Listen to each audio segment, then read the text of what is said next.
The truth. No one told you about money. There's something no one told you about money. It's not just about how much you earn. It's not just about talent. It's not even just about opportunity. There's something quieter than that. Something that lives in your reactions, in the excuses you tell yourself, in the stories you repeat when no one is listening. And if you're honest, truly honest, you've felt it. That invisible force that keeps you working hard, but somehow never moving forward. What if the real reason you feel financially stuck isn't outside of you? What if it's something you've been carrying for years, without realizing it? It's not lack of money, it's mindset. Most people think poverty is just financial, but often it's a way of thinking. It starts early. You hear things like, money changes people.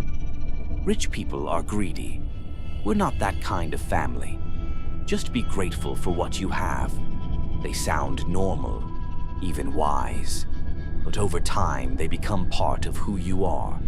And what you believe about yourself is powerful. If deep down you feel that wanting more makes you selfish, you'll hold yourself back. If you associate wealth with arrogance, you'll distance yourself from growth.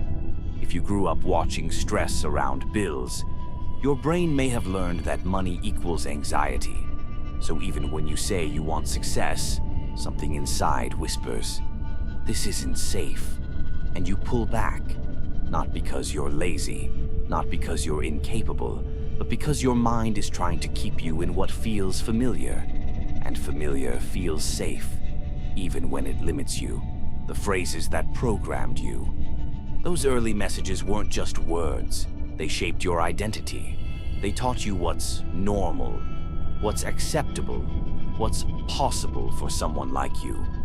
And once something becomes part of your identity, your brain will protect it, even if it's holding you back.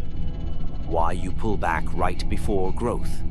Have you ever noticed that right when things start improving, you hesitate, you overthink, you delay, you find a reason to slow down? That's not coincidence.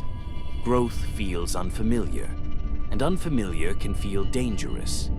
So you retreat, not because you don't want success, but because success challenges the version of yourself you're used to. What this looks like in real life. Think about the average employee. He earns enough to survive, maybe even enough to look stable.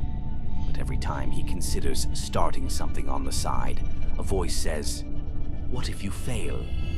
He calls it responsibility, but it's fear. Now think about the person who complains about their boss every day. They say they want freedom, but when a real opportunity shows up, a course, a business idea, a risk, they hesitate. Because if they try and fail, they can't blame the system anymore. Being a victim hurts, but it's predictable. Or the entrepreneur who makes money, but every time things grow fast, she overspends. She procrastinates. She creates chaos. Why? Because surpassing her family's financial level creates guilt, as if success means betrayal. And then there's the ambitious student. Big dreams, big goals, but hours of scrolling, constant delays. Not because he doesn't care, but because taking real action might prove the dream isn't as guaranteed as it feels. And that's scary. Pause. Did you see yourself in any of that? Would you actually feel comfortable earning more? Let me ask you something uncomfortable. If tomorrow you earned 10 times more than you do now, would you feel calm or exposed? Would you feel worthy or like an imposter waiting to be found out? Here's a hard truth. You don't rise to the level of your goals. You stay at the level of your self-image. If deep down you believe you're bad with money, you'll prove it. If you see yourself as average, you'll unconsciously reject extraordinary results.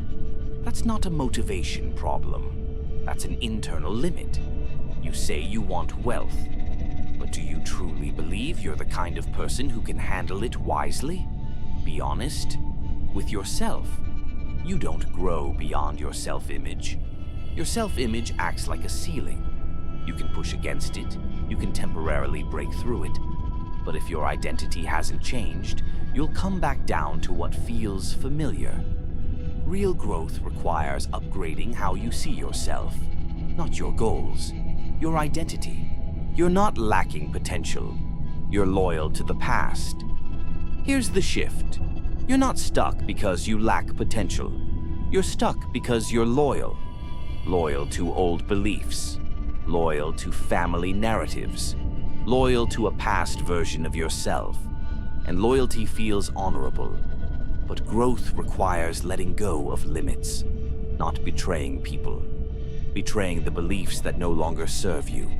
It requires sitting with discomfort long enough to realize more money does not equal danger. Growth does not equal abandonment. Success does not equal arrogance. You can be wealthy and grounded, ambitious and kind, successful and connected to your roots. But first, you have to change the story you tell yourself. How to rewrite your internal story. This doesn't happen overnight. It starts small. A new habit, a better financial decision, a boundary you didn't set before, an investment in yourself. Each time you act differently, you weaken the old script. Each time you choose growth, you strengthen a new identity. And slowly, your comfort zone expands. Awareness is the first crack in the ceiling. Maybe you're not financially stuck. Maybe you're protecting an outdated version of yourself. And that's human. At one point, you needed to survive.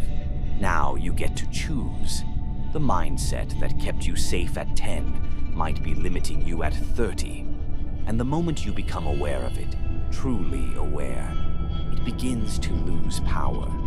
Not instantly, but gradually. Awareness is the first crack in the ceiling. You don't need to become someone else. You need to upgrade the story of who you believe you're allowed to become. If this resonated with you, even a little, don't ignore it. Sit with it. And if you want more conversations like this, not just motivation, but clarity, subscribe. Because real transformation doesn't start outside. It starts the moment you stop blaming the world and start observing your own patterns.